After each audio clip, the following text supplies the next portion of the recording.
बादाम सिंह के परिजनों का हाईवे पर हंगामा। 2 दिन पहले हुई थी युवक की मौत।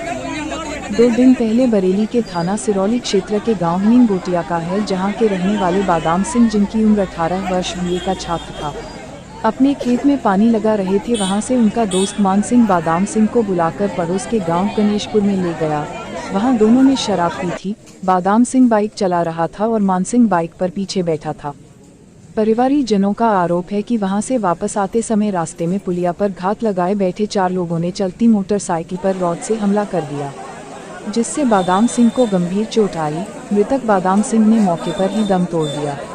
इस मामले में आज परिजनों ने पुलिस पर मामले को दबाने का आरोप लगाकर हाईवे पर जाम लगा दिया। घटना की सूचना पर भारी संख्या में पुलिस मौके पर पहुंच गई। काफी अफरा तफरी का माहौल रहा।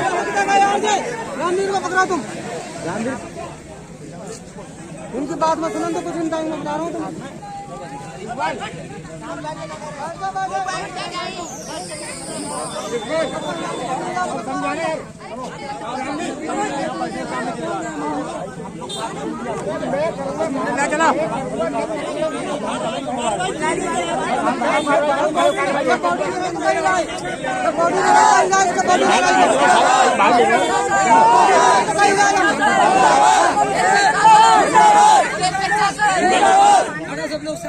शांत हो जाओ, पहले बात सुनिए। आप लोग बात सुनिए पहले।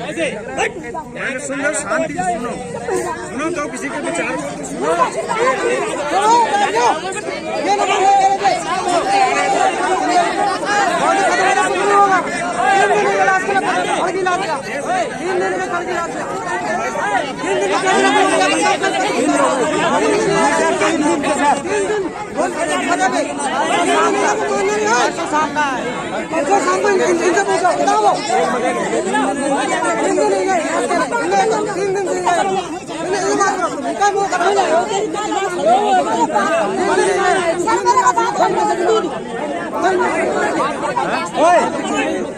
जी, क्या नाम है आपका, कहाँ रहती हो, क्या मामला हो गया? क्या बात हो गई जो आपने यहाँ पर जाम लगा रखा है, क्या घटना हुई? गेहूँ भर रहा है हमारे देवर, तो ये लड़का है मान सिंह नाम के, तो घर से ढेर का ले गए। तो ये क्या कहते हैं पी खा जाती वे लड़का भी हमारे देवर पीतना है, मुझे नहीं न मरवाया। फिर ये बताना रहा है। लगभग कितने लोग शामिल थे, कुछ पता 10 से तो जई लगा इकल्ले जई लगा, कोई ना हो इन्हीं को पता हुआ ही, हमें पता ना कई जने है कई जने ना है। फिर इन्हें होश हो इन्हें होश ना हो, हम गए तो पता चला। ये तो हम वहाँ पे पहुँचे तो हम हमारे तो कुछ ना हो इनमें, और बेटा है जिंदा। तुम लोगों को कैसे पता लगा कि हमें एक लड़का ने फोन करो रत्ता चलतवान ने, क्या कहा उन्होंने? उन्हें फोन करो, उन लड़का ही मोबाइल से भी लड़का बंद जब कहीं तुम्हारे उनके चोट लग गई है, जना कहीं तुम्हारे भैया लग गई, हम गए तो हमारे भैया पड़े।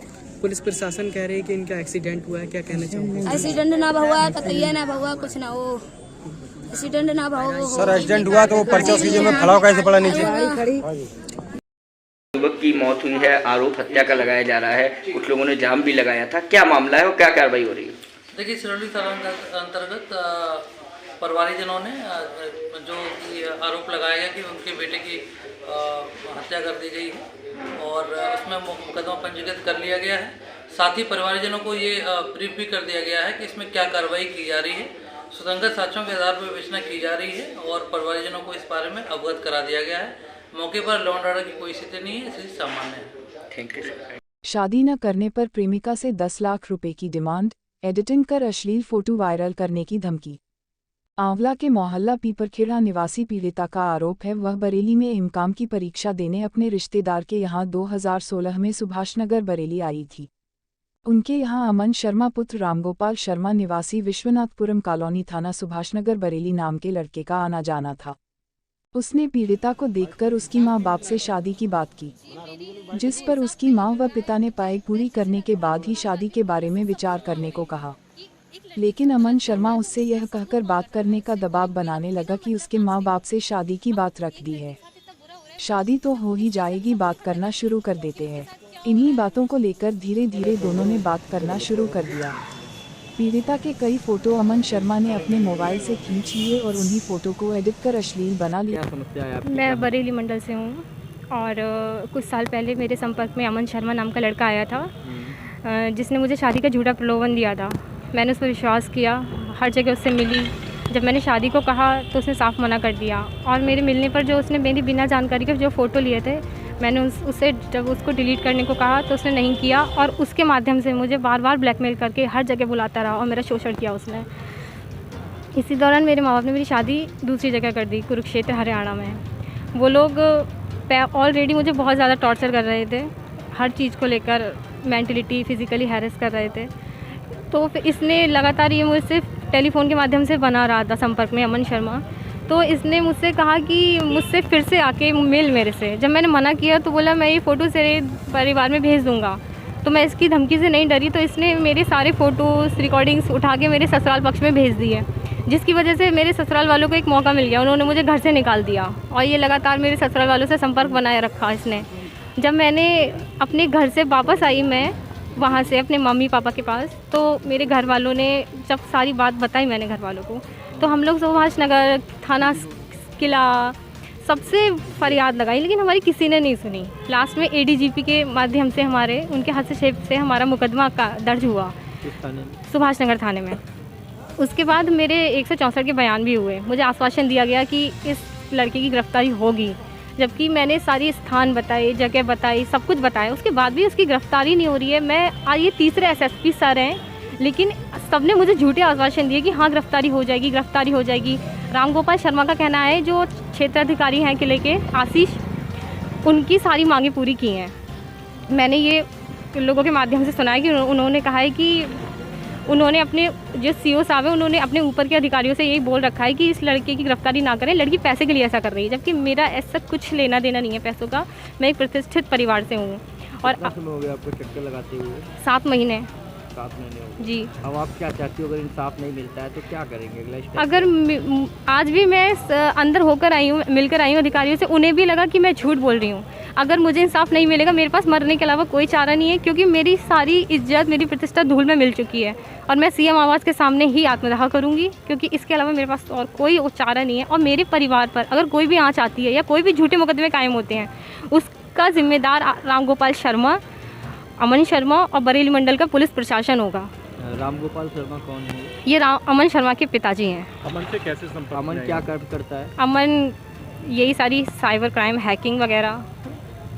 आप इसके संपर्क में कैसे आई थी अमन के? जी, मैं कुछ साल पहले एग्ज़ाम देने गई थी अपने रिश्तेदार के घर पर, बराबर में इसका घर था, तो आना जाना था, तो उसी दौरान मैं संपर्क में आई थी। क्या पढ़ाई कर रखी है आपने? मैंने BCom, MCom, BLiv, MLiv। जी? BCom, MCom। BCom, MCom। अब क्या करती हैं, जॉब वगैरह कर रही हैं? नहीं, फ़िलहाल मैं नहीं कर रही हूँ। फ़िलहाल मैं यहीं चक्कर काट रही हूँ, न्याय मांग रही हूँ। मुझे कहीं से कुछ नहीं मिल रहा है, मैं बहुत परेशान हूँ।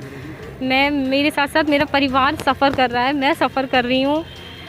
अगर इस वीडियो के बावजूद भी अगर मुझे न्याय नहीं मिला, तो मेरे पास तो मरने के अलावा और कोई चारा नहीं है, और कोई भी विकल्प नहीं बचा ना मेरे पास। मुख्यमंत्री की शिकायत की सकते? जी, मैंने CM पोर्टल पे शिकायत डाली है। जी, मैंने हर सारी कोशिश की है, हर जगह अपना सब कुछ किया है, जहाँ जहाँ मैं जा सकती हूँ, लेकिन कहीं से कुछ भी नहीं मिल रहा है।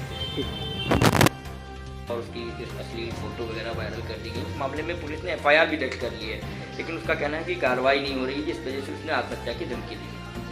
उस प्रकरण में FIR दर्ज हुई थी, और उसमें विवेचक ने विवेचना अपनी जो है FIR रिपोर्ट प्रेषित की थी। इस पर आपत्ति लगाई गई है, और इसको पुनः रिव्यू उसके करने के लिए CO सेकेंड को भेजा गया है। विवेचक जो है इसको पुनः एक बार देखेंगे, कोई तथ्य जो उसमें है छोटे तो नहीं है, उसके बाद जो सुसंगत होगा वो कार्रवाई की जाएगी। ठीक है, थैंक यू। FIR कब दर्ज हुई? FIR पुरानी है।